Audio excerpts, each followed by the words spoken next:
Wallahi, beaucoup de nos frères et sœurs, et peut-être et sûrement moi le premier, Wallah, on a délaissé le fait d'être reconnaissant comme il se doit envers les bienfaits d'Allah Azza wa Jal. Pourquoi tu ne remercies pas ton Seigneur? Regarde ce qui se passe en Somalie, regarde ce qui se passe en Palestine, regarde ce qui se passe dans les pays pauvres. Et avec cela, il sourit et il joue dehors tout nu. Des enfants qui jouent dehors tout nus.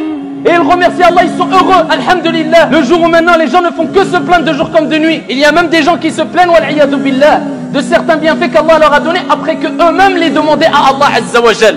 Au lieu de dire Bismillah au début et avant de manger, qu'est-ce qu'il fait? Il commence à se plaindre, à faire la tête. Il y a que ça à manger, et il n'y a pas assez de sel, et il y a trop de sel. Et je vous passe des mots ici qui ne se disent pas, ni dans une mosquée, ni ailleurs d'ailleurs. Walakin ayyuhal ahibba, nous disons à ces personnes et à moi-même, allez regarder ce qui se passe au jour d'aujourd'hui. Qu'est-ce que tu vas dire à ton Seigneur tabaraka wa ta'ala? Ici, va voir à la télé ce qui se passe quand il parle des Somaliens. Et je donne un petit exemple, je parle, ou plutôt un grand exemple parmi les nombreux exemples, la Somalie. Mais va voir dans d'autres pays ce qui se passe en Palestine. Va voir si ici, ils ne rêveraient pas d'avoir des cahiers et des stylos. Juste des cahiers et des stylos neufs, juste pour pouvoir apprendre.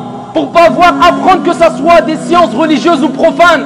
Ne soyez pas ingrat, wal'iyadu billah, et remerciez Allah Azza wa Jal. Et dites alhamdulillah, et dites alhamdulillah pour les nombreux et les milliards de bienfaits qu'on a, wal ahibba. Au jour où il y a des gens et des millions de personnes musulmans ou non musulmanes qui n'ont même pas la possibilité de voir, ils sont aveugles.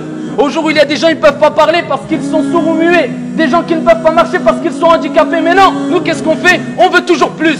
On a une belle maison, on veut une super maison. On a une belle voiture, on veut une super voiture. On a un mari pieux, on veut encore mieux. On veut déjà le paradis sur terre. Va voir les gens qui sont en train de mourir de faim et de soif.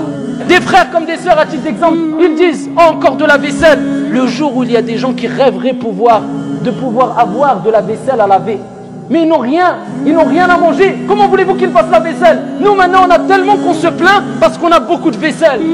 Crains Allah subhanahu wa ta'ala. Et n'oublie jamais ceux qui sont pires que toi et en dessous de toi. Et wallah, à ce moment-là, tu donneras de l'importance, toi, comme ton épouse, comme ton mari, comme tes parents, comme tes enfants, à tout bienfait d'Allah Azza wa Jal qu'il t'a donné. Et tu vas dire alhamdulillah sur cette nourriture, alhamdulillah sur cette épouse, alhamdulillah sur cette habitation, alhamdulillah que j'ai cette voiture, alhamdulillah que j'ai des vêtements.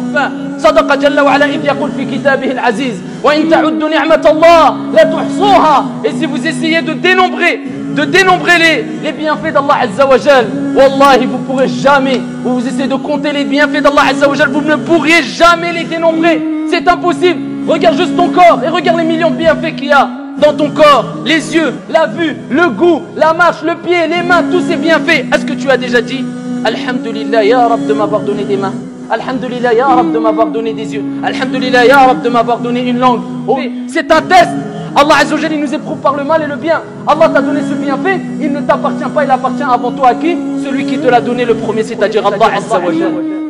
Subhanahu wa ta'ala amma yushrik.